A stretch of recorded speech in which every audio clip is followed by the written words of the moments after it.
Aleluias, aleluias. Paz do Senhor, queridos. Boa noite, boa tarde. Vocês estão felizes de estar aqui?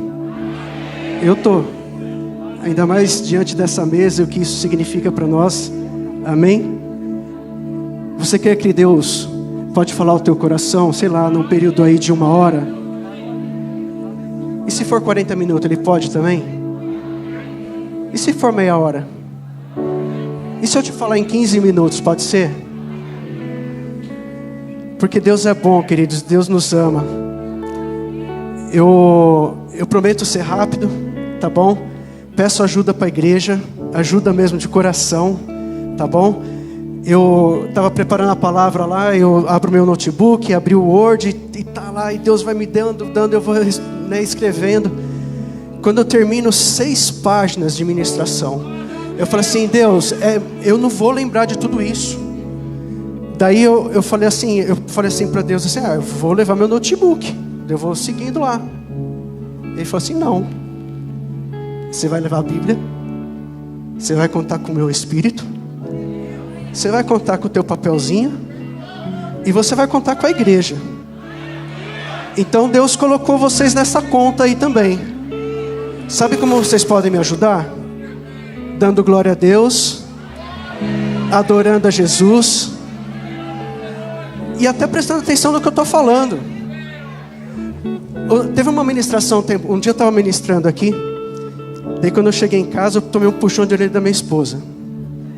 Eu nem lembro o assunto. Eu sei que a ministração inteira eu estava confundindo Ezequias com Ezequiel. E ela chegou em casa, ela falou assim, você misturou tudo. Daí eu falei assim, é mesmo? Mas deu para entender a mensagem? Eu falei, não, deu para entender. Eu falei assim, misericórdia. Cadê ela? Tá ali, ó.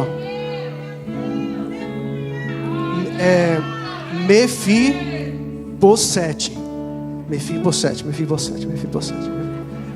Eu tenho que lembrar isso, queridos. Obrigado. Vamos orar, queridos. Glória a Deus. Senhor meu Deus, Pai, eu te agradeço, Jesus, por estarmos aqui na tua casa, meu Pai. Senhor Deus, que honra é para nós, meu Pai, sermos chamados os teus filhos. Que honra é para nós, Senhor Deus, termos a Ti como nosso Pai. Senhor Deus, que honra temos, Senhor Deus, de estar na Tua casa, diante da Tua mesa, Senhor Deus, diante da Tua palavra. Senhor Deus, eu te peço, Pai, tenha misericórdia da minha vida, tenha misericórdia da Tua igreja, Pai. Senhor Deus, fale conosco, porque estamos sedentos da Tua palavra, Pai. Dirige, Senhor Deus, as nossas vidas, em nome de Jesus. Que as palavras que saírem deste altar, Senhor Deus, sejam palavras transformadoras. Não por mim, Pai, porque eu creio, Senhor Deus, que Teu Espírito está aqui. Senhor Deus, neste momento, eu lembro dos nossos líderes, Pai. Cuida da vida deles, onde eles estiverem agora. Não permita que a enfermidade, a doença toque no físico deles, em nome de Jesus. E eu te peço que lá onde eles estiverem, Senhor Deus, que eles possam ser surpreendidos por Ti, com coisas que eles nem esperassem, mas que eles possam sentir o Teu amor sobre a vida deles, Pai. Deus, te apresentamos esses momentos que teremos aqui. Declaramos, meu Pai, que o único poder manifesto que terá aqui será o poder do Espírito Santo de Deus. Que todas as obras de Satanás e as obras das trevas sejam anuladas agora em nome do Senhor Jesus. E Senhor, nós levamos as nossas mentes cativas unicamente a Ti. Tome o controle, em nome de Jesus, amém. Glória a Deus. Aleluias, aleluias.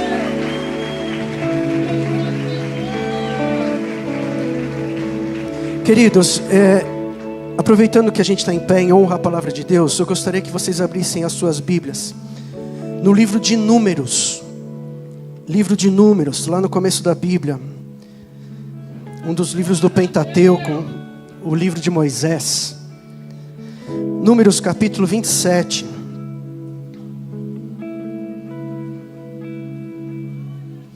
A gente vai ler do versículo 5 até o versículo 7. Tá bom? E depois de ler, a igreja pode se assentar. Tá bom? Números 27, do versículo 5 ao 7. Eu vou ler, tá bom? Então diz assim, ó. Moisés levou a causa delas perante o Senhor.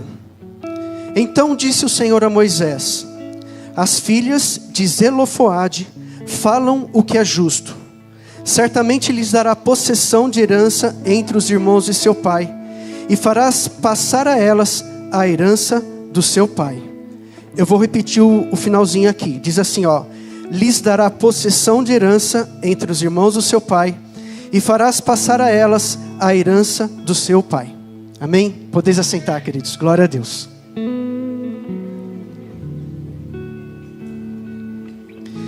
Queridos, se eu fizer uma pergunta para vocês assim, consegue vir na mente de vocês alguma pessoa, não precisa ser do seu convívio, mas alguma pessoa que você tem o conhecimento, que de repente faleceu, e não precisa fazer muito tempo, e de repente você percebeu que ela deixou uma grande herança? Você consegue pensar em alguém? Em casa eu fiquei pensando, veio um nome na minha cabeça, se chama Gugu Liberato, Augusto Liberato. Morreu, sei lá, eu sou meio fora de noção de tempo também, morreu um tempo atrás aí, né? Eu estou falando com o nome dele com todo respeito a ele, com a família dele. Só que a gente sabe que ele deixou uma herança que, eu falo assim, quando falo em números, para mim é até inestimável, eu não consigo imaginar o que é viver com aquele dinheiro, tá bom? Bom, ele faleceu, tudo bem?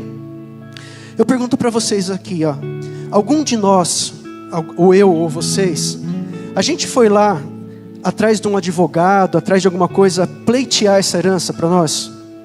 A gente fez isso? Alguém de vocês fez isso? E por que a gente não fez?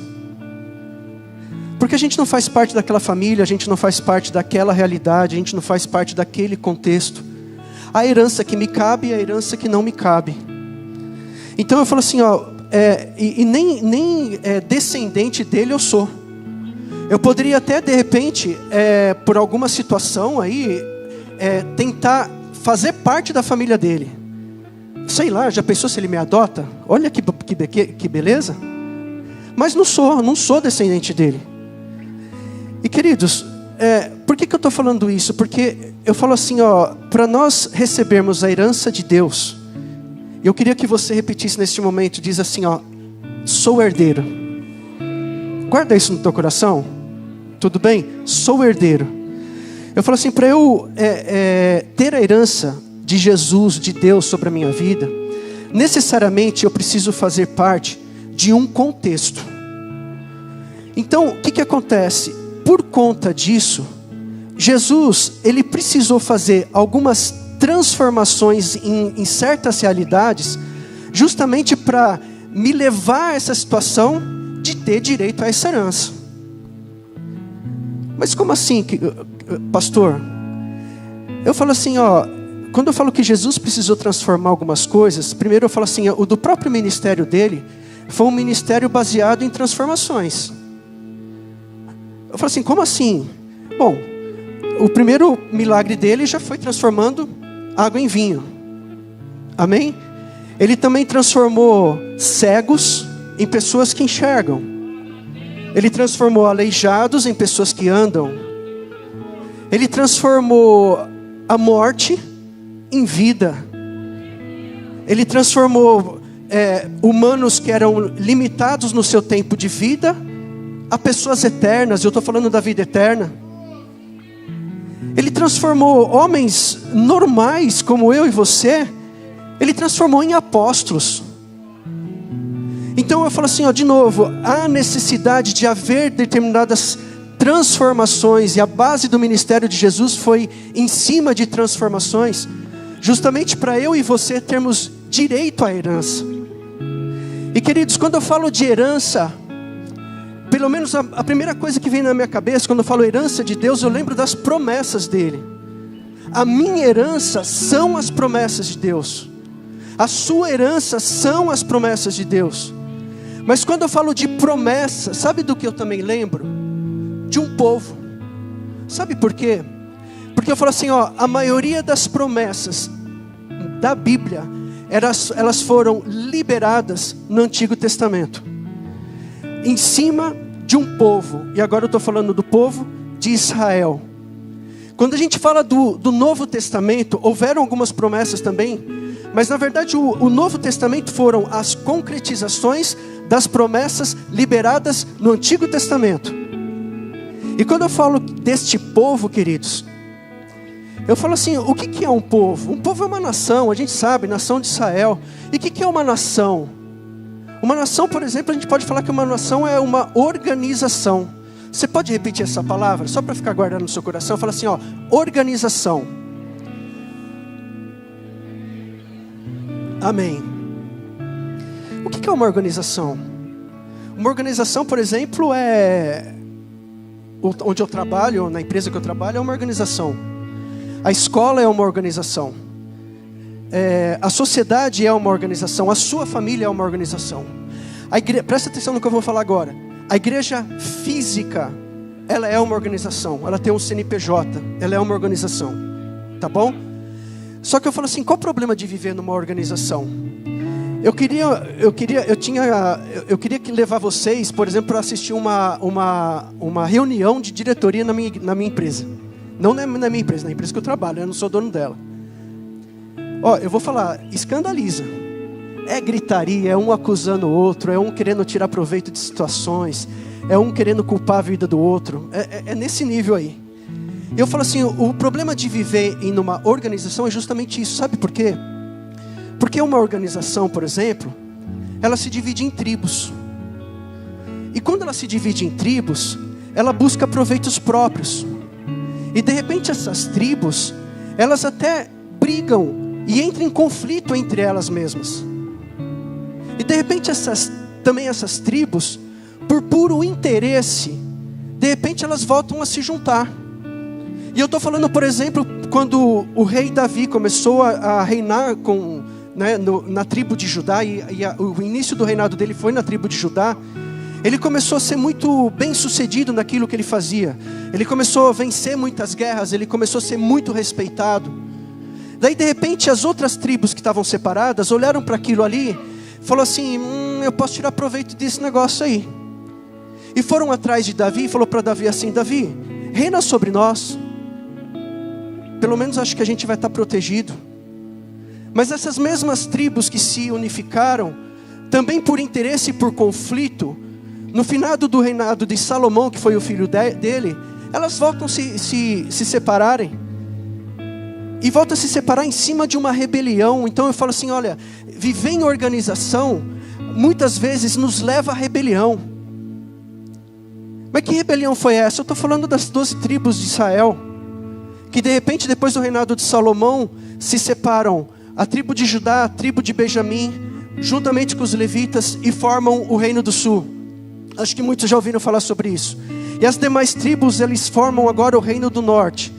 O reino do norte vai viver na Samaria, o reino do sul vai viver em Jerusalém, no templo. E de repente essas tribos começam a entrar num conflito tão cego, que elas começam até a disputar a atenção de Deus.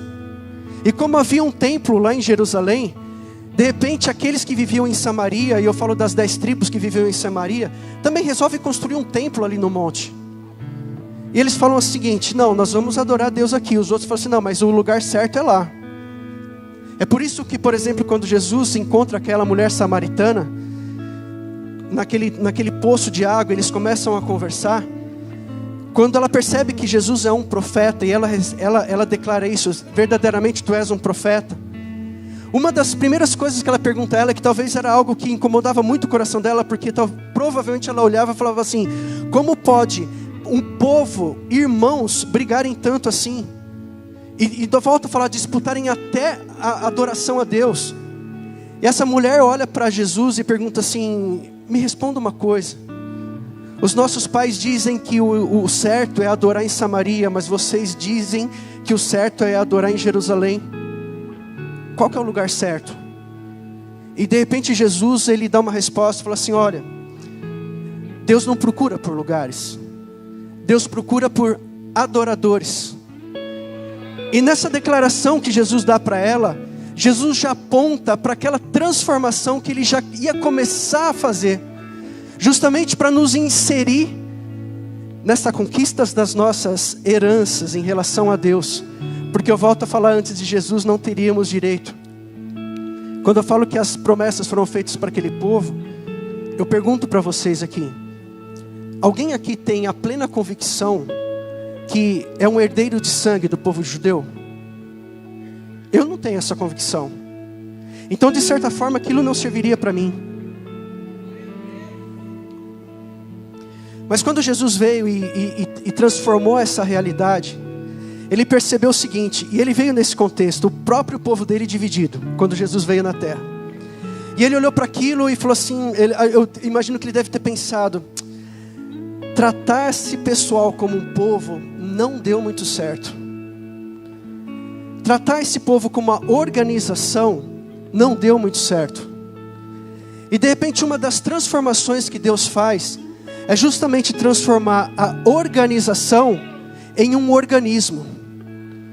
A transformação que Jesus fez, na verdade, é transformar um povo, organização, em um organismo chamado corpo.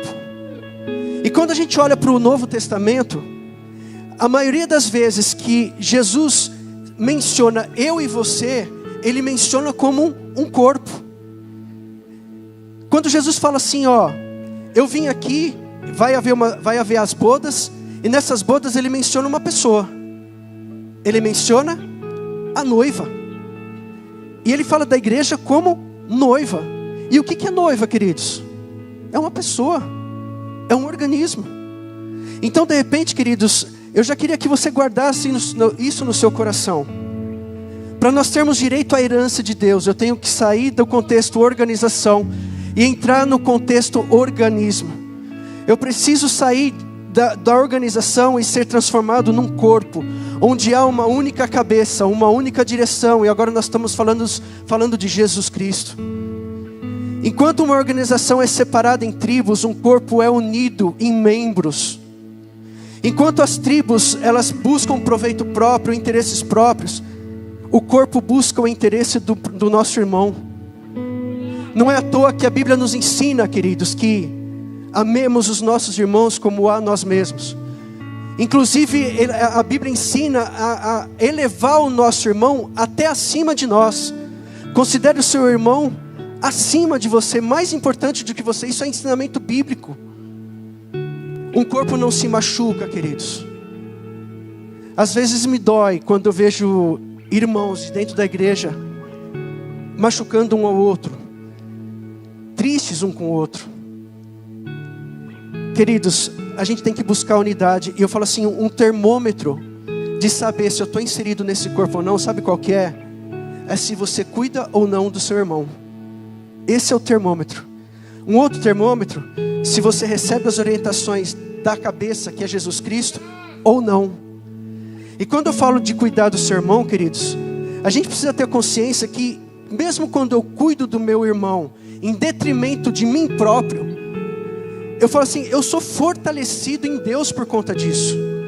Eu sou muito beneficiado por Deus por conta disso. Deixa eu contar uma experiência que eu tive com vocês. Eu estou falando agora de uma experiência física, tá bom? Eu estou fazendo fisioterapia nesse braço aqui. Fiz 20 sessões, o médico me passou mais 20, 40. Eu na minha caminhada aí eu já fiz muitas fisioterapias. Eu acho que eu devia ser sócio de alguma clínica de fisioterapia. Já me machuquei muito nessa vida aí. Por conta de esporte, por conta até de cabeça, que às vezes a gente esquece que tem determinada idade e tenta fazer algumas loucuras aí, a gente acaba não se dando bem. Inclusive quando eu estava ministrando aqui, de verdade, sabe do que eu lembrei? De verdade, estou falando, onde que está meu skate? Ele está escondido, não está? Bom, deixa para lá. Presta atenção aqui, ó. Há um tempo atrás eu machuquei esse outro braço aqui. E quando eu machuquei esse braço, eu fui no médico, fizeram os exames. Daí o médico falou assim, aconteceu algo aqui num músculo seu, num tendão e tal. E eu fazia academia. Daí ele falou assim, você vai parar totalmente a academia, não faça nenhum exercício físico, porque você pode prejudicar ainda mais o teu braço. Você está entendendo? Sim, beleza. Parei. Daí ele falou assim, 20 sessões de fisioterapia. Essas 20 sessões também viraram mais 20, 40. É esse número aí, a média. Quando eu fui para fisioterapia, havia alguns tratamentos lá, e alguns choquinhos, tal. Quem já fez sabe o que eu estou falando, choquinhos, tal. Só que uma das coisas que fazia na fisioterapia era justamente exercício físico, exercício de fortalecimento. Então eu apertava a bolinha, fazia uns movimentos lá, puxava halteres e tal. E daí eu lembrei do que o doutor me falou lá, falou assim, não faça nenhum esforço físico nesse braço, porque você vai se dar mal e vai piorar a sua situação. E aquilo ficou na minha cabeça falando o seguinte, mas pera um pouquinho, ele fala para não fazer e a fisioterapeuta está fazendo eu fazer exercícios aqui? E teve um dia que tem um negócio que eles fazem lá que chama ultrassom, que a fisioterapeuta precisa ficar do meu lado aqui, passando um negócio no braço aqui. Quem já fez sabe do que eu estou falando. E eu aproveitei e perguntei para ela. Eu falei assim, deixa eu perguntar um negócio para você. Por que o médico falou para mim para eu não fazer exercício nenhum esforço físico no braço? E vocês, o que eu faço aqui é justamente o contrário. Vocês me dão exercícios para fazer para fortalecimento do braço. Daí ela começou a rir. E ela falou assim, vou te explicar. Ele falou assim, quando você faz o exame, no exame identifica qual tendão ou qual músculo que está ruim, está machucado. E depois da identificação desse membro que está machucado, o que a gente faz? Nesse fortalecimento, nesse exercício que você faz, nenhum desses exercícios tocam o membro que está machucado. Eles tocam os outros membros que estão ao redor desse membro. Então você fortalece os outros membros que estão ao redor desse membro machucado, justamente para esses outros membros fazerem a força por aquele que está machucado. Alguém está entendendo o que eu estou falando? E queridos, eu estou falando de braço esquerdo, eu sou destro. Depois que tudo passou, eu voltei para a academia. Quando eu voltei para a academia, eu tinha mais força no direito. Quando eu voltei para a academia, eu estava com mais força no esquerdo. Por que eu estou falando isso, queridos? Quando você entende que você é um corpo, você cuida do teu irmão. Quando você cuida do teu irmão, mesmo sabendo que talvez isso vai trazer peso na tua vida, vai trazer desgaste, vai trazer um esforço da tua parte, eu quero que você acredite que você nesse momento está sendo fortalecido por Deus. Você está crescendo na presença dEle. Ele está te preparando para coisas maiores. Então mais uma vez eu te falo, queridos, não seja uma organização, mas seja um organismo. O teu papel para usufruir da herança de Deus é ser um corpo. E eu queria, glória a Deus, pode aplaudir o teu Deus, queridos.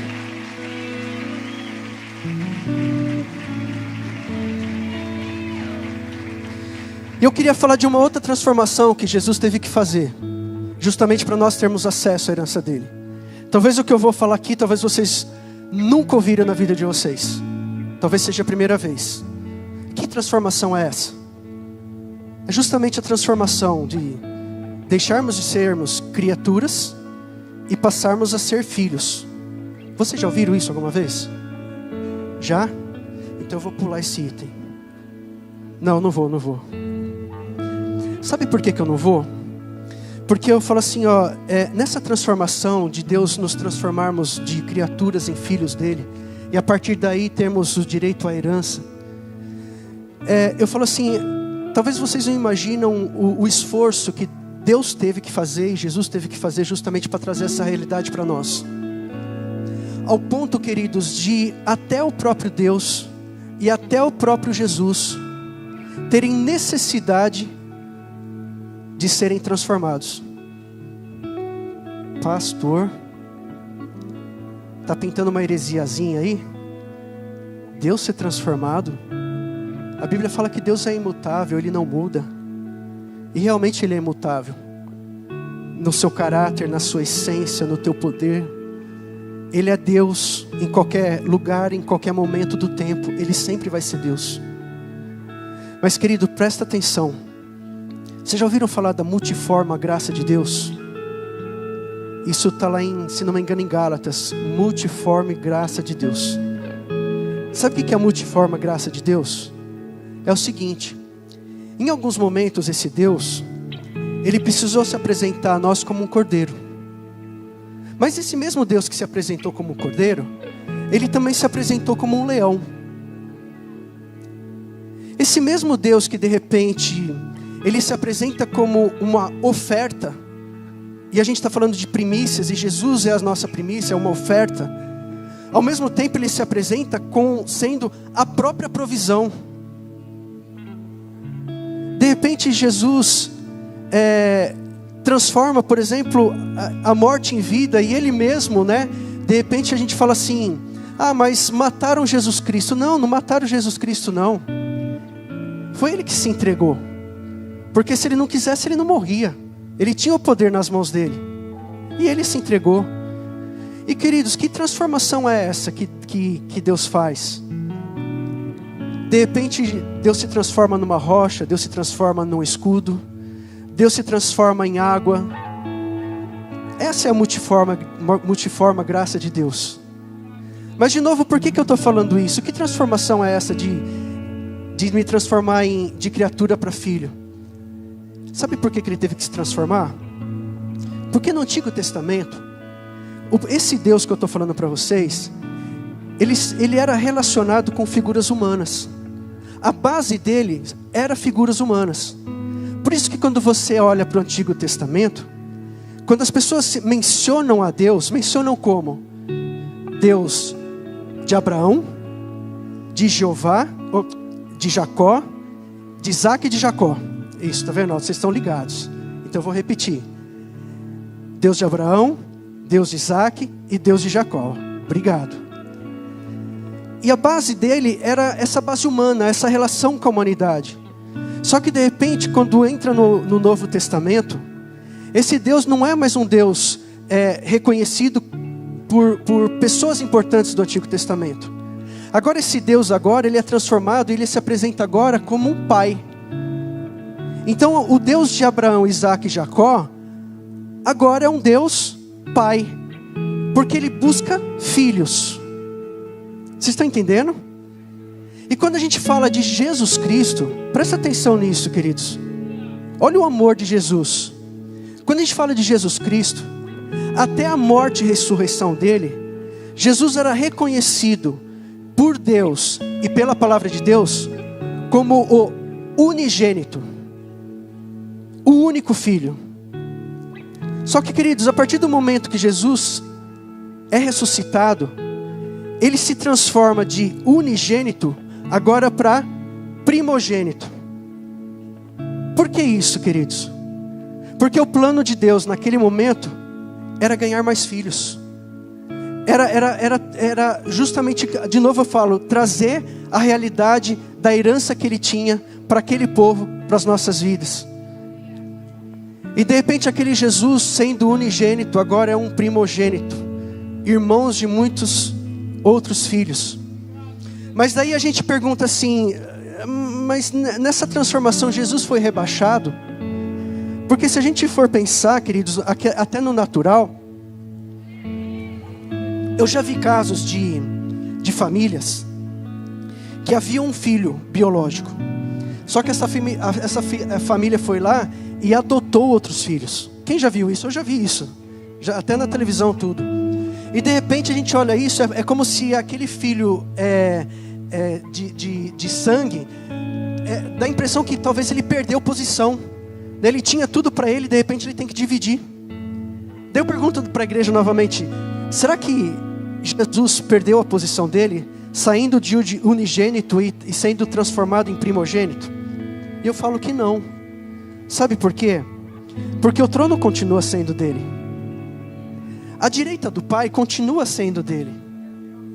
A honra, a glória continua sendo dele.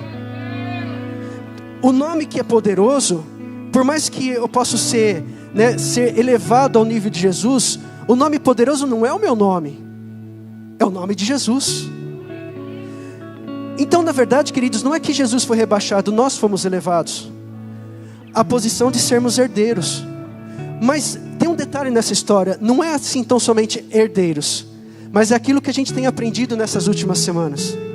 Nós somos co-herdeiros. Sabe o que é um co-herdeiro? É a mesma coisa de falar que você é um cooperador. Sabe o que é um cooperador? Aquele que ajuda junto, aquele que está junto.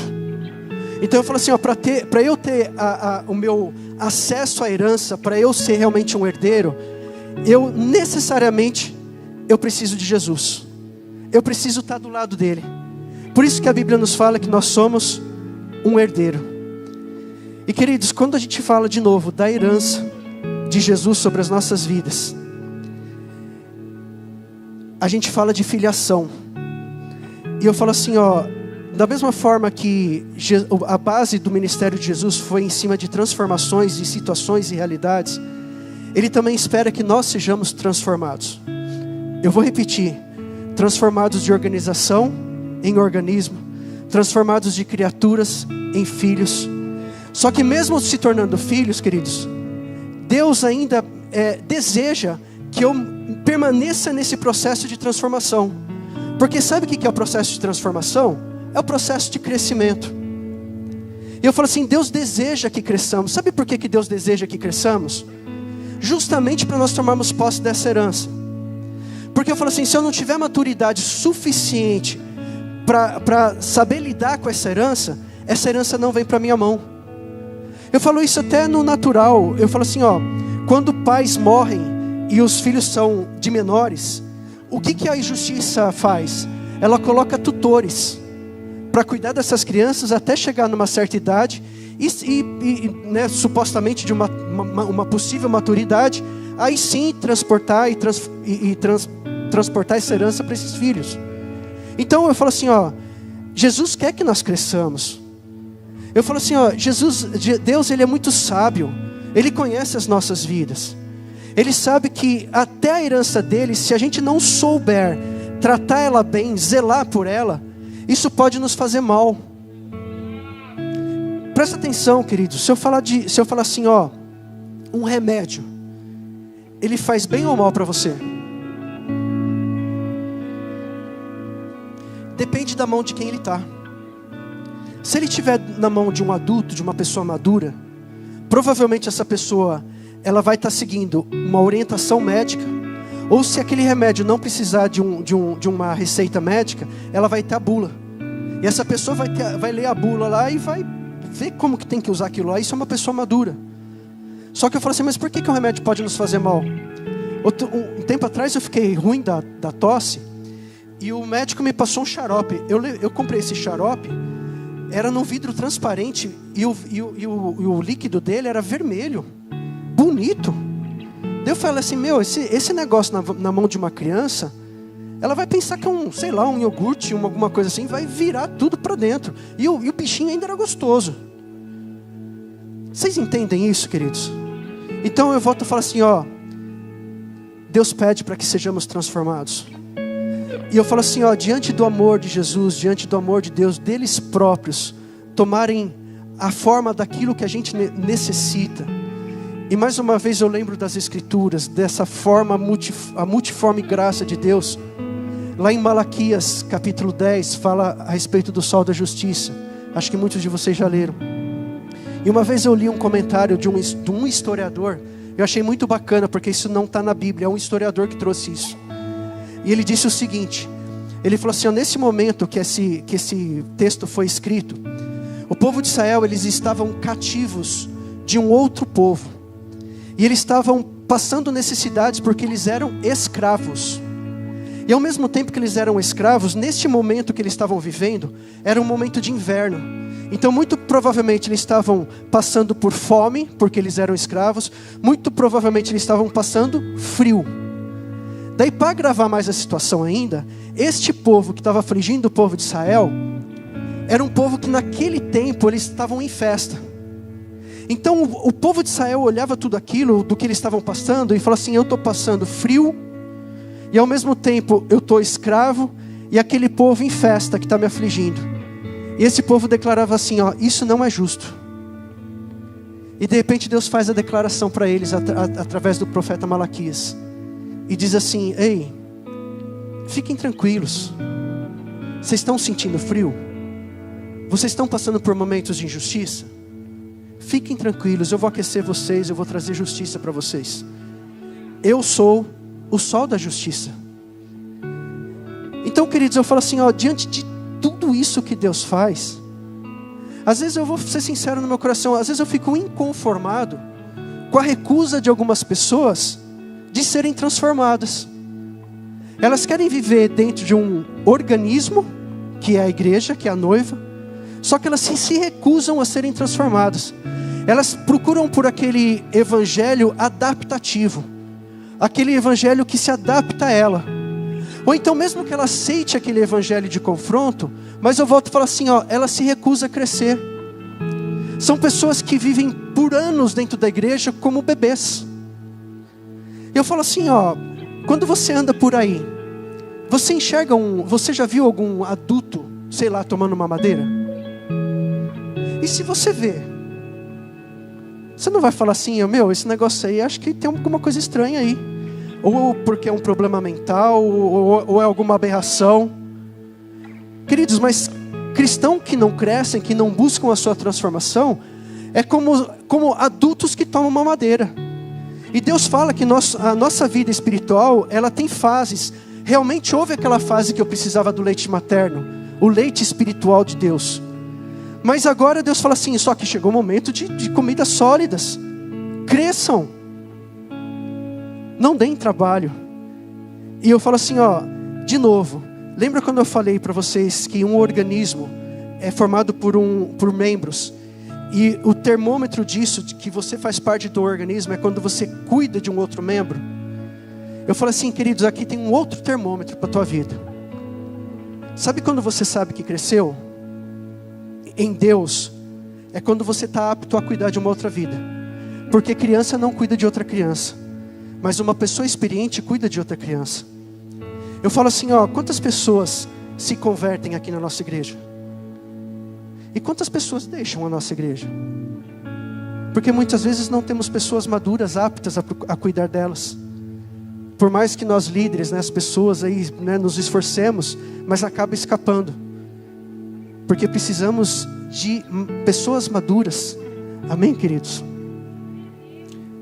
E quando eu falo, queridos, de amadurecimento,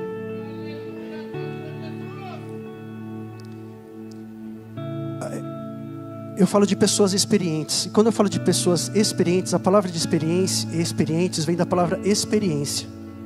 E uma outra coisa que eu preciso buscar são as minhas experiências com Deus. O meu crescimento espiritual também está relacionado com a experiência com Deus. E tendo experiência eu vou me tornar maduro. E sabe o que vai acontecer? Eu vou saber zelar da herança que Deus vai colocar nas minhas mãos. Sabe por quê? Porque eu falo assim, olha, quando a pessoa não é madura, e eu falo isso, por exemplo, eu vou te dar um outro exemplo da minha vida. Eu trabalhei numa empresa há muitos anos atrás, onde ela era a primeira do Brasil, no que ela fazia. Tinha 600 funcionários, eu trabalhei lá por 6 anos. Havia lá um senhor, já com uma certa idade, que comandava aquela empresa. De repente ele tomou uma decisão e falou assim, vou entregar essa empresa para as minhas filhas.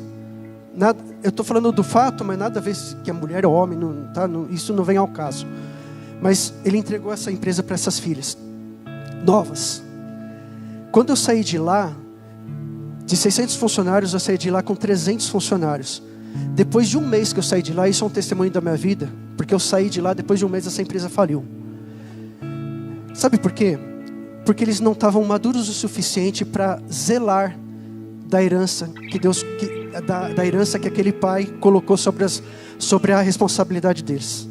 Eu falo assim, Deus coloca sobre as nossas vidas heranças valiosíssimas. E eu preciso zelar disso. Porque se eu não zelar, ela pode ser perdida. Quando eu olho para a Bíblia, vou falar Mefibosete. Tem um rei que chamava Saul. Um rei que foi escolhido por Deus, ungido por um sacerdote, ele recebeu óleo sobre a cabeça dele. Só que de repente a vida dele, pautado em desobediência, em desonra a autoridades espirituais e o próprio Deus, o final do reinado dele foi terrível. Ele ainda em vida, presta atenção, ele perdeu um filho dele que chamava Jonatas. Em vida, você consegue talvez imaginar o que é um pai perder um filho? ele perdeu em vida, como consequências do erro dele. Só que esse Jonatas, ele teve um outro filho, que era neto de Saul, chamado Mefibosete. E esse Mefibosete, por muito tempo da vida dele, ele viveu como um mendigo, em Lodebar. Agora, como pode isso um rei, tendo riquezas na mão dele, tendo poder na mão dele, de repente a gente vê as gerações, e percebe que uma geração lá na frente, vive como um mendigo. Sabe o que é isso, queridos? São resultados de nós não sabermos lidar com a herança que Deus coloca sobre as nossas vidas. Presta atenção uma coisa. Deus ama as famílias. Deus ama as famílias. E a família base é constituída por um homem e por uma mulher. Tudo bem? Isso é bíblico. Deixará o homem a seu pai e a sua mãe, e unir-se-á a sua mulher, e formarão uma só carne. Só que Deus não ama somente as famílias. Deus também ama aquelas famílias que geram filhos.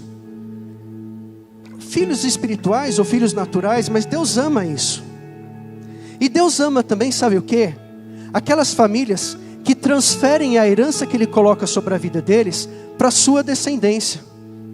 Sabe uma outra coisa que Deus ama? Algo que se chama gerações. Deus ama gerações. E Deus cuida de gerações. Só que Deus quer que nós transferimos isso. E eu falo assim, a herança que Ele tem para nós não é somente para ficar nas nossas mãos. É para serem transferidas para os nossos filhos. E eu falo assim, essa transferência, se você me perguntar assim, tá bom, vamos falar da prática. Como que essa transferência pode ser transportada para os nossos filhos? Como que a nossa herança que nós recebemos de Deus pode ser serem transportados para as nossas gerações? E eu respondo, basicamente por duas situações. Essa herança é transportada de geração em geração, por comportamento e por palavras. Comportamento e por palavras. Eu falo assim, vamos falar das palavras primeiro? Como assim palavras? Queridos, presta atenção numa coisa. Há um tempo atrás eu mencionei isso, porque também de novo eu li e achei isso assim, extraordinário. Eu falo assim, sabe como as nossas palavras são geradas? Vocês imaginam? Eu falei isso outra vez. É assim, eu vou falar, não vou ser muito técnico, tá bom? Tem gente que entende muito mais do que eu. Então, para as nossas palavras serem geradas é o seguinte, eu preciso do meu cérebro, dando o comando para o meu pulmão. O meu pulmão vai liberar determinada quantidade de ar, dependendo daquilo que eu for falar. Isso vai passar pela minha traqueia, vai passar pela minha laringe, vai passar pelas minhas cordas vocais. Dependendo do que eu for falar e dependendo do ar que saiu de dentro, as minhas cordas vocais vão vibrar. Vai sair um som. Esse som vai chegar na minha boca. E pelo músculo que se chama língua, vai sair a palavra. Vocês gostaram da explicação? Tá bom, obrigado. Mas sabe por que eu explico isso?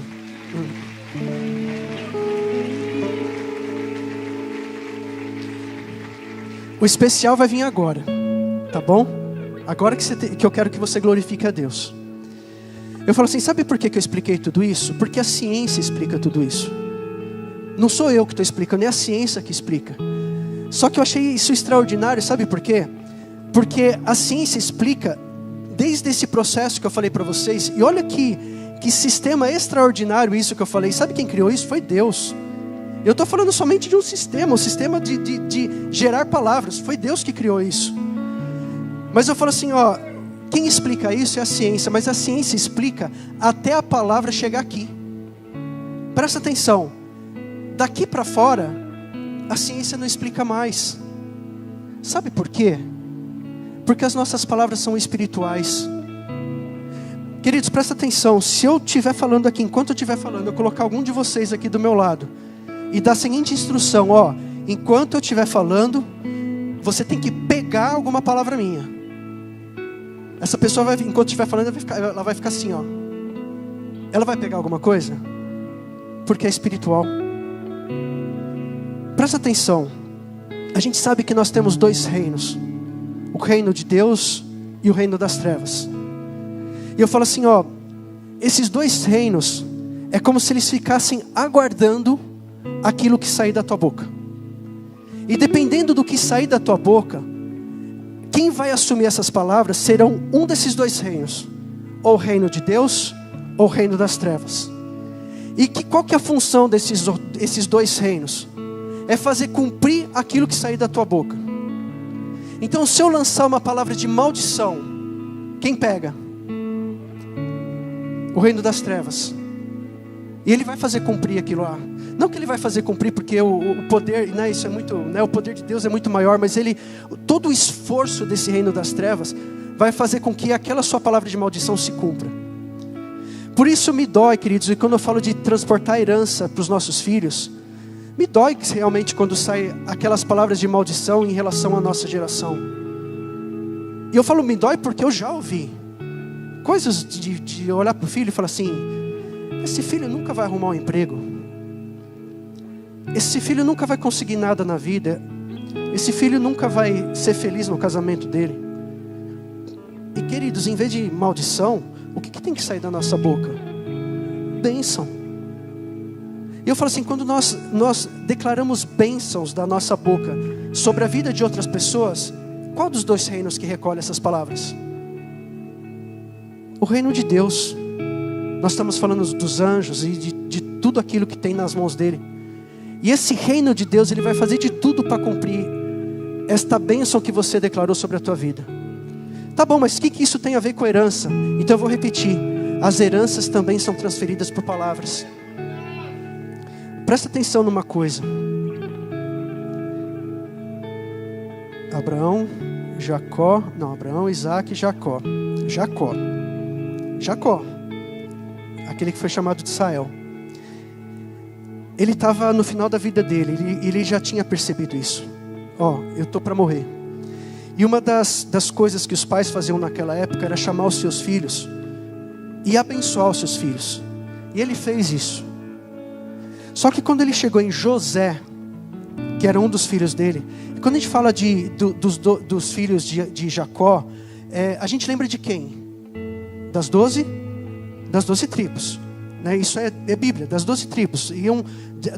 Dos filhos dele iam se tornar povos, em tribos, tá bom? Vamos lá. Jacó chama José, abençoa José e fala assim para José: José, cadê seus filhos? Ele fala assim: não, tá aí, tá bom, manda chamar seus filhos. A gente está falando do que de Jacó? Dos netos. Vocês estão me acompanhando? Tá bom? Quando os netos chegam, Jacó, ele começa a declarar sobre os filhos de José, que eram netos dele, bênçãos. E uma das bênçãos que ele fala o seguinte para José: José, esses seus dois filhos, e agora eu estou falando de Manassés e Efraim, esses dois filhos não são mais seus. Esses seus filhos agora são meus. E começa a declarar sobre a vida de Efraim e... Me ajudem. Manassés e Efraim, pronto. Ele começa a declarar sobre a vida de Manassés e Efraim as mesmas bênçãos que ele declarava para os filhos dele. Então, de novo, ele elevou os filhos que eram netos, né, os filhos de José que eram netos dele, ao mesmo nível dos filhos. Foram bênçãos que saiu da boca de Jacó. Daí a gente fala assim: mas será que isso interferiu na vida deles? Quem que pega as bênçãos? O reino de Deus. E queridos, lá na frente, né, eu estou encurtando um pouco a história, preciso parar. Lá na frente, existe uma reformulação das tribos de Israel. E de repente, isso foi feito por Deus, tá bom?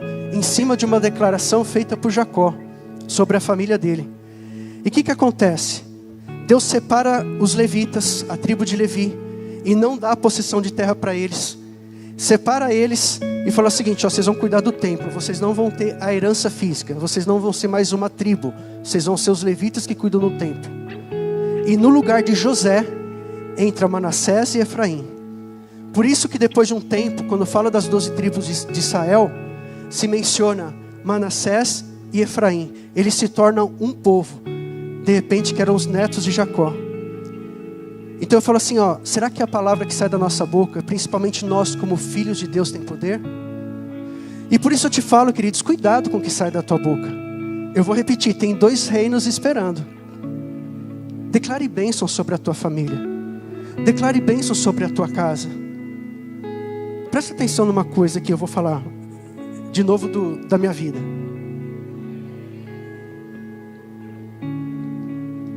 Recentemente eu fiquei muito feliz com uma situação em relação ao meu filho. Vocês conhecem meu filho? Chega na igreja, um vai para um lado, outro vai para o outro. Ninguém sabe quem é pai, quem é filho, né? Em menos de um ano, meu filho recebeu 2 promoções na empresa dele. Primeiro ele ficou muito feliz quando ele começou nessa empresa como estagiário. Passou, eu não lembro agora de tempo, acho que passou um ano. Ele foi contratado como CLT. Isso foi a primeira promoção dele. Em menos de um ano, ele veio todo feliz para dentro de casa, falando o seguinte: pai, hoje eu sou líder. Eu fui promovido a líder. Eu comando pessoas. Só que, queridos, presta atenção. E eu vou falar algo agora que a glória não é minha, tá bom? A glória é de Deus. O meu filho está aqui dentro. Está ali, está lá, está ali. Ele é testemunha disso, minha esposa também. Todos os dias, meu filho acorda 5 horas da manhã junto comigo. Ele vai para o trabalho dele, eu vou para o meu. Todos os dias. Que dia? Todos os dias. Nós oramos juntos. Junto com ele, com a minha esposa. E todos os dias, sem cansar, eu profetizo sobre a vida dele que ele seja bem sucedido. E eu profetizo sobre a vida dele que ele caia nas graças dos superiores dele. E eu profetizo na vida dele sabedoria. E eu vou falar uma coisa para vocês. Hoje, na idade que meu filho está, ele está vivendo coisas que eu não vivi. Diante do quê? Diante de uma palavra, de uma declaração. Queridos, transportem a herança que Deus tem colocado sobre a tua vida, sobre a vida dos teus filhos. Declarem bênção sobre a vida deles. Aleluias, glória a Deus.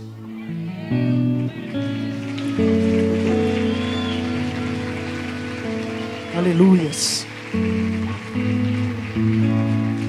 Mas eu falei que a herança ela é passada por palavras e também transmitida por palavras e também por comportamento.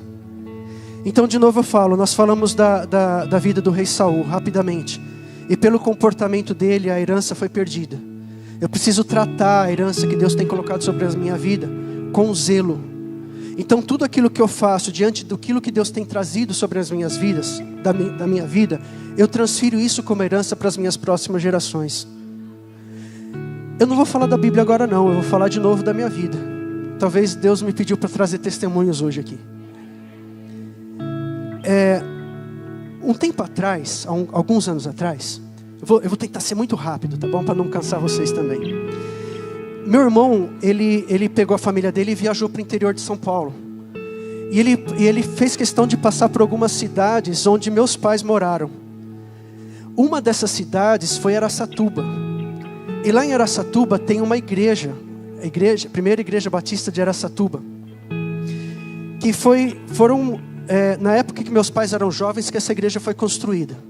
E foi um tempo que meus pais se conheceram, certo? Foi um tempo que meus pais se conheceram. Meus pais estão aqui, tá, gente? E meu irmão foi lá nessa cidade de Araçatuba e encontrou essa igreja.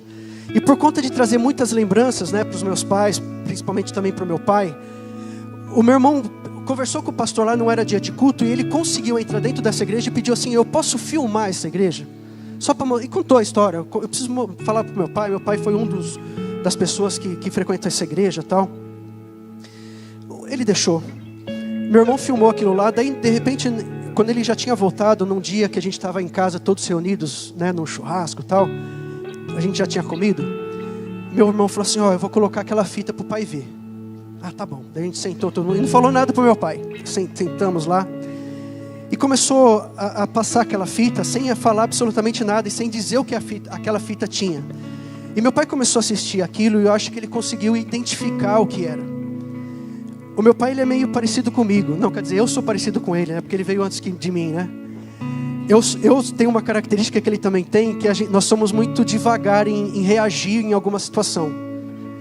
Então ele começou a ver aquilo e eu pensei que ele já ia começar a falar alguma coisa. Ele travou. Por alguns instantes ele ficou travado, olhando aquilo lá. E eu e o meu irmão olhando para o meu pai, e um cutucando o outro, falou assim: olha lá o pai. E de repente a gente viu sim os olhos dele lagrimejando um pouco. E eu pensando no meu coração, eu falei assim: daqui a pouco ele vai falar alguma coisa sobre isso.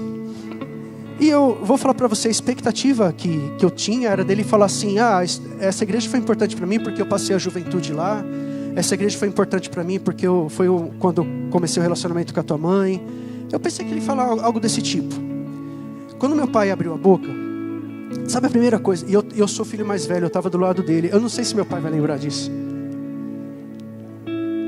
Ele olhou para mim e falou assim, primeiras palavras que saiu da boca dele. Ele falou assim: Carlos, você está vendo essas paredes dessa igreja? Ele falou assim: se essa igreja um dia quebrar essas paredes para fazer alguma reforma, alguma coisa, sabe o que eles vão encontrar nessas paredes aí? O nome da nossa família. As iniciais, da nossa família. Eu não sabia disso. Ele continuou falando assim: sabe por quê? Porque nesse tempo que essa igreja estava sendo construída, você não imagina o quanto de tijolos o teu avô doou para essa igreja. Porque teu avô nessa época, ele tinha uma olaria. Eu não sabia disso. Eu não sei se vocês entenderam a profundidade disso, mas nesse momento, eu estou sendo sincero, eu não estou floreando nada aqui. Nesse momento o Espírito Santo de Deus falou comigo e falou o seguinte: parte da prosperidade que você vive hoje, parte do cuidado de Deus que você vive hoje, veio do teu avô. Vocês estão entendendo? Posso contar um pouquinho mais? Daqui a pouco eles vão trazer um balde aqui.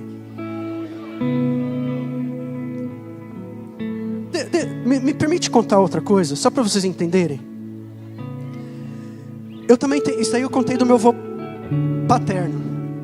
Só que eu também tinha meu avô materno.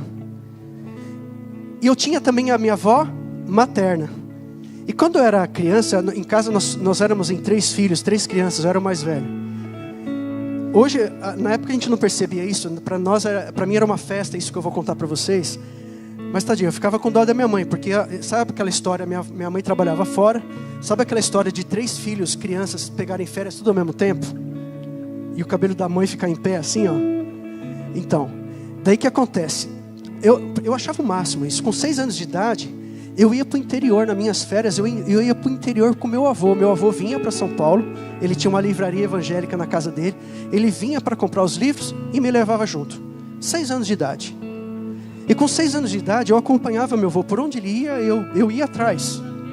E meu avô era um homem muito temente a Deus. E eu já falei isso eu levo sobre a minha vida como algo muito, com honra mesmo. Tá bom? Eu tenho essa descendência. E esse meu avô, por que eu tô... Não, perdão, deixa eu contar primeiro da minha avó. A minha avó uma vez, e eu tô falando de algo que eu presenciei, não foi algo que me falaram. Eu presenciei, 6 anos de idade ou 7 anos de idade. A minha avó era costureira na cidade. Porque naquela época, eu não sei quem lembra dessa época, eu estou falando de mais de 50 anos atrás, era muito caro você comprar roupas em loja. Então o que eles tinham por costume?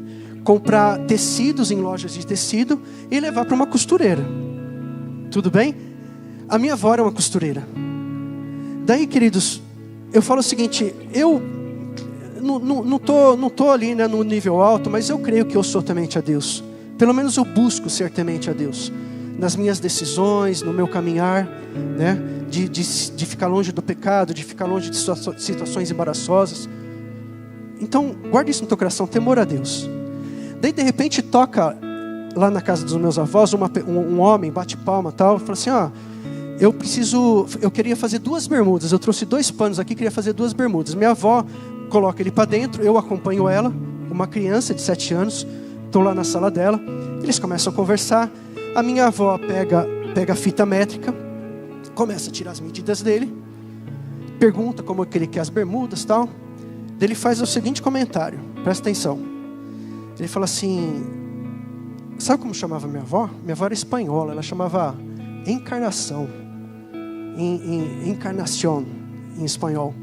Ele falou assim, ô, dona Encarnação, a senhora consegue preparar essa bermuda? Era um final de semana, né? Era uma semana assim. Ele falou assim, a senhora consegue preparar essa bermuda para a próxima segunda-feira?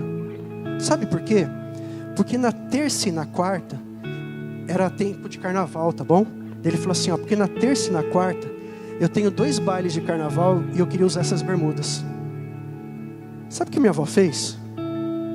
Ela não falou nada. E eu olhando aquilo lá, falei assim, meu pai do céu, o que minha avó está fazendo? Esse homem vai bater em nós. Ela pegou a fita métrica dela, embrulhou a fita métrica dela, ela pegou os panos daquele homem, dobrou, colocou nas mãos dele e falou assim para ele assim, procura outra costureira. Ele não entendeu nada nesse momento. E ele falou assim, mas por quê? Como assim? O que está acontecendo? Ela falou assim, ó o que ela falou. Isso eu presenciei. Ela falou assim, eu não vou participar disso. Eu não vou costurar uma bermuda para você ir pular carnaval. Procura outra costureira. Querido, se fosse... Esse dia eu estava falando do apóstolo sobre isso. Eu falei assim, se fosse hoje, a minha avó corria o risco de ser presa. Porque ela falou assim, como assim? Preconceito, não sei o quê. Só que, queridos, ela fez isso e eu presenciei. Você acha que isso interferiu na minha vida ou não? O que vocês acham? Vou contar mais uma, estou terminando.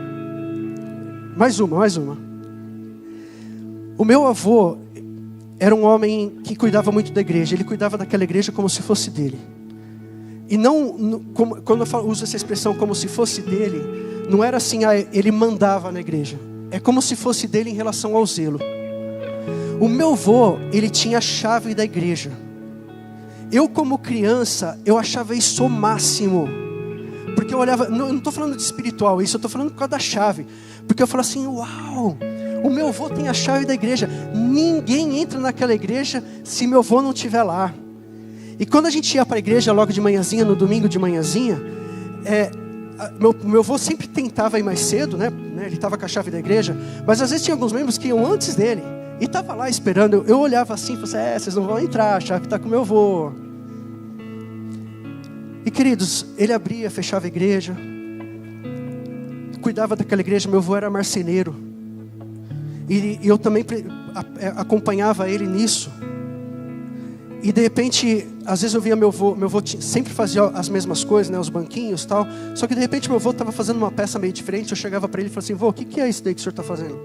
Ele falou assim, não, isso daqui é uma coisa que quando eu andei na igreja, eu vi que estava quebrado. Então eu estou fazendo a peça nova e vou levar para a igreja para trocar essa peça. Você não imagina como meu avô zelava daquela igreja, queridos. Só que daí eu cresci.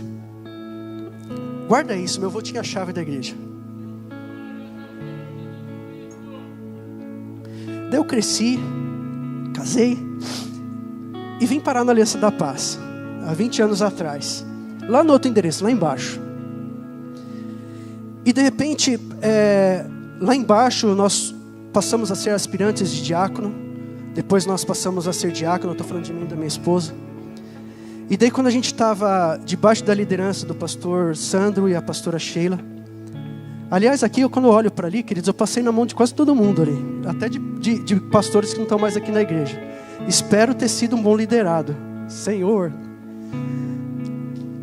E de repente, não sei se a pastora Sheila vai lembrar disso. Houve no grupo de diáconos lá como que eu vou chamar isso? Uma eleição, sei lá, eu vou falar de eleição. Eu não sei que nome que eu uso. Mas o pastor está lembrando mais ou menos o que eu estou falando? Bom, o fato é que em cima dessa eleição, dessa escolha, eu e minha esposa ganhamos essa eleição aí. Eu queria lembrar o teu nome, esqueci. Não é eleição, é entendi. Uma votação, pronto, uma votação, ficou melhor. Uma votação. E eu e minha esposa ganhamos essa votação. Pouquíssimas semanas depois, a pastora Sheila chegou lá no outro endereço. A pastora Sheila chegou para mim, no fundo da igreja assim, do jeitinho dela. Ela falou assim para mim assim, você ganhou, né, a votação. Eu tenho um presentinho para você. Ela tá lembrando, será? Tá. Ela falou assim, eu tenho um presentinho para você. É mesmo, pastor? Qual que é o presentinho? Ela tirou do bolso dela assim, ó, um molho de chave e entregou na minha mão. E dela falou assim, ó, o presentinho é esse, o apóstolo quer que agora você fique com a chave da igreja.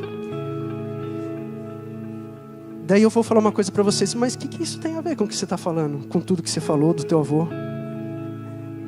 Queridos, vocês não imaginam o quão especial foi receber essa chave na minha mão. Vocês não imaginam. E vocês não imaginam o quão de zelo que eu tinha e ainda tenho pela casa de Deus. Quando eu era obreiro, uma das coisas, obreiros vão saber disso que eu estou falando, a gente lavava o banheiro. Ó, presta atenção, eu já fui criticado, eu não estou acusando, nem estou julgando, não quero saber disso agora. Mas eu já fui criticado e a gente limpava os banheiros em duplas. Só que de repente eu ia na frente, começava a limpar ali do meu jeito e tal. Chegou um camarada, um amigo meu, não está mais na igreja, por isso que eu posso falar. E começou a me criticar. E não é na brincadeira não, começou a me criticar. Falou assim, oh, eu não lavo o banheiro desse jeito aí. Eu não faço isso que você está fazendo. Eu só passo um paninho assim e tá bom. Eu falei para ele, falei assim, querido, faça do seu jeito, eu faço desse jeito. Será que tem alguma coisa de especial nisso, queridos? E eu falo o seguinte, agora eu vou confidenciar algo para vocês que talvez eu nunca falei. Talvez eu tenha falado para os grupos menores. O quão especial é cuidar da casa de Deus. O quão especial é, presta atenção, hoje aqui na nossa igreja não é mais chave, né? São digitais, são senhas, mas são poucas as pessoas que têm isso. E eu vou falar assim para essas pessoas que têm isso, tratem isso como honra, tá bom? Porque não é a chave, não é o acesso à tua casa, é o acesso à casa do teu Pai, de Deus. Então presta atenção, lá no outro endereço, quando eu tinha a chave, nos cultos de domingo de manhã, eu ia para a igreja e falava para minha esposa, temos que chegar mais cedo, porque a chave está nas nossas mãos. E a gente chegava, ainda tinha pessoas esperando, e o acesso para dentro da igreja, vamos ver se os mais antigos lembram. Eu tinha que passar por um portãozinho de alumínio, primeira chave. Daí desse portãozinho de alumínio eu percorria, pegava um outro corredorzinho, e aí sim chegava no santuário, tá bom? Uma escuridão que você não via nada. Queridos, presta atenção, agora eu vou confidenciar meu pecado. Não é pecado não, vocês vão entender. Já tinha pessoas esperando, minha esposa, todo mundo ali. Eu fazia de tudo, mas de tudo, para entrar naquele portãozinho de alumínio, o primeiro portãozinho, para entrar sozinho.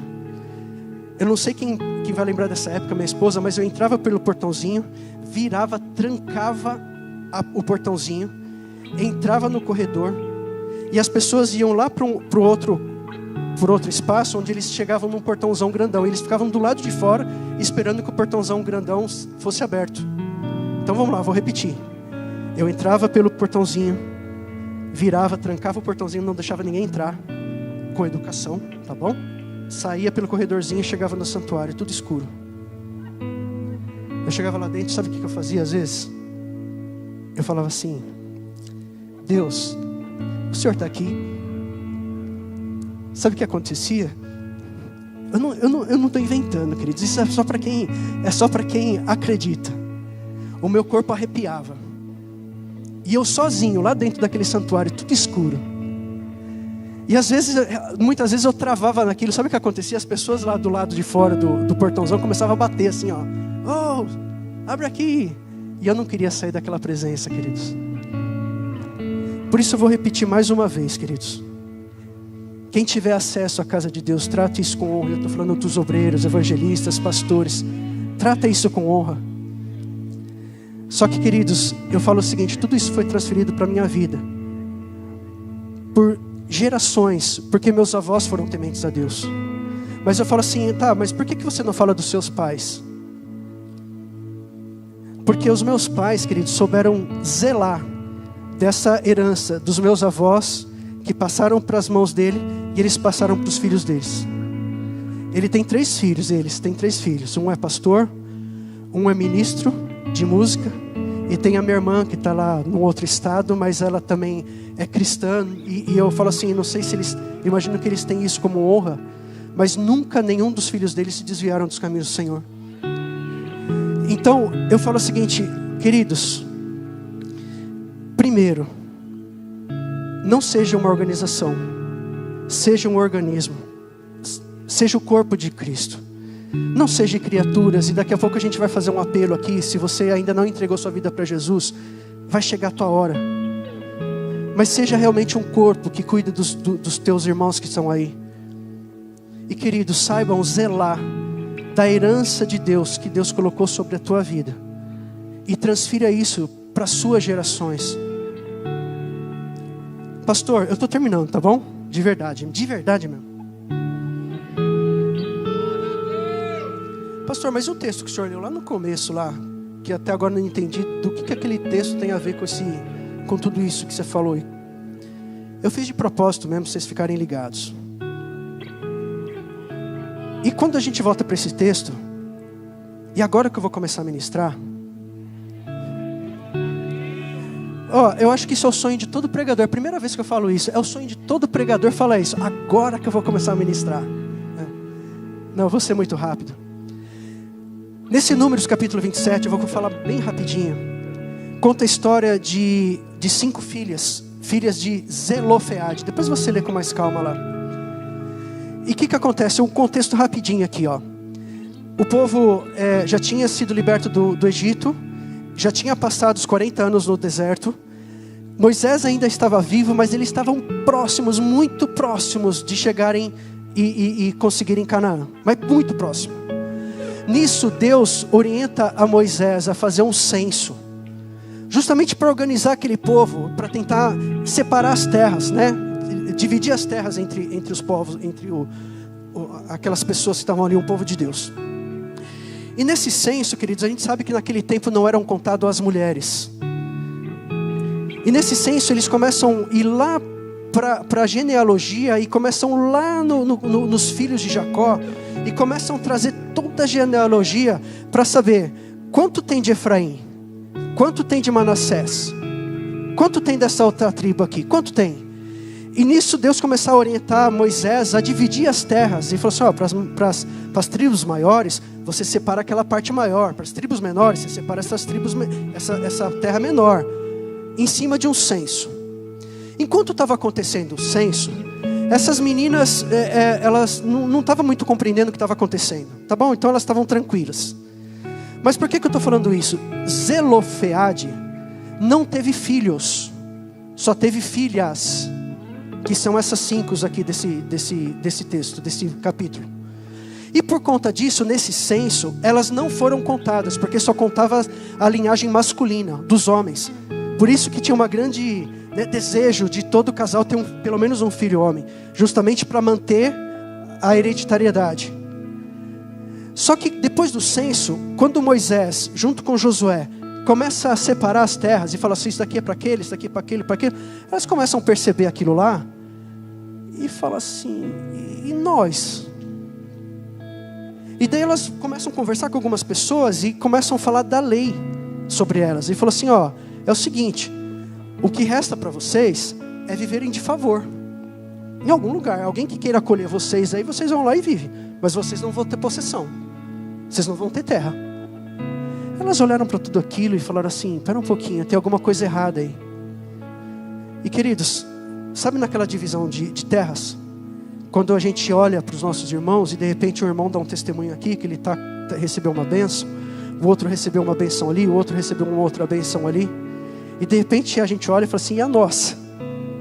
Era nisso que elas estavam vivendo. Mas eu falo assim, tem a forma certa de reivindicar a tua herança, queridos. E a forma certa é justamente aquilo que eu falei, com comportamento. Queridos, essas mulheres, elas chegaram até Moisés. Não sei explicar como elas chegaram diretamente até Moisés, porque naquela época havia uma estrutura. Havia os 70 anciões, havia o sacerdote, depois você chegava a Moisés. Então Moisés, na verdade, tratava só aqueles assuntos mais difíceis. Mas eu não sei como essas mulheres conseguiram que, direto para Moisés. E uma coisa eu já falo para vocês. Se vocês tiverem comportamento de herdeiros, genuínos herdeiros, a qualquer problema que você tiver na tua vida, você vai ter acesso direto ao Pai, aquele que resolve o problema, tá bom? Essas mulheres chegaram até Moisés, Você acha que elas chegaram gritando, brigando, fazendo escândalo? Elas chegaram, sabe como? Baseada num comportamento. Elas chegaram para Moisés e falaram assim: Moisés, é o seguinte, o nosso pai morreu. Só que o nosso pai era temente a Deus. O nosso pai foi aqueles que quando Corá se levantou contra você, ele não quis participar, mesmo fazendo parte da mesma tribo. Ele não participou. Sabe Corá? Quem que é Corá? Rapidamente. É um que lá atrás se levantou contra José, se levantou contra Moisés, em rebelião. Uma das coisas que Corá falava é o seguinte: ó, Moisés, é o seguinte, Deus também fala comigo. Ele fala com você, Moisés? Tá bom, mas ele também fala comigo. Então eu não tenho que viver debaixo da tua direção. E começou a falar mal de Moisés para o povo. Arrebatou junto dele 250 judeus, 250 do povo de Deus. E começaram a entrar num processo de rebelião. Até Moisés chega para Corá e fala assim: mas o que você quer? Você quer tomar o meu lugar? Você quer ser sacerdote também? A gente sabe o final da história, eu estou resumindo. Que Moisés, ele clama a Deus por conta dessa situação, porque talvez ele estivesse perdendo o controle da liderança dele. E Deus fala para Moisés assim: ó, coloca Corá ali, e aqueles que não quiserem sofrer a mesma coisa que Corá, pede para sair de perto. Colocou a família de Corá e a família dele, e algumas pessoas que quiseram continuar seguindo a ele. E a Bíblia fala que a terra se abriu e eles foram engolidos. E morreram. Então por isso, mais uma diquinha para nós. Se começarem a falar mal da sua liderança perto de você, sai de perto. Corre o risco da terra se abrir e você cair junto. Sai de perto. Dessas meninas chegaram para Moisés e falaram assim: Moisés, nosso pai não participou dessa rebelião, nosso pai foi temente a Deus. Sabe o que Moisés fez? Que foi agora o texto que nós lemos. Ele foi consultar a Deus e falou assim: Deus, e aí, o que eu faço? Sabe o que Deus responde para ele? Moisés, elas estão certas, elas têm direito. O pai delas foi temente a Deus.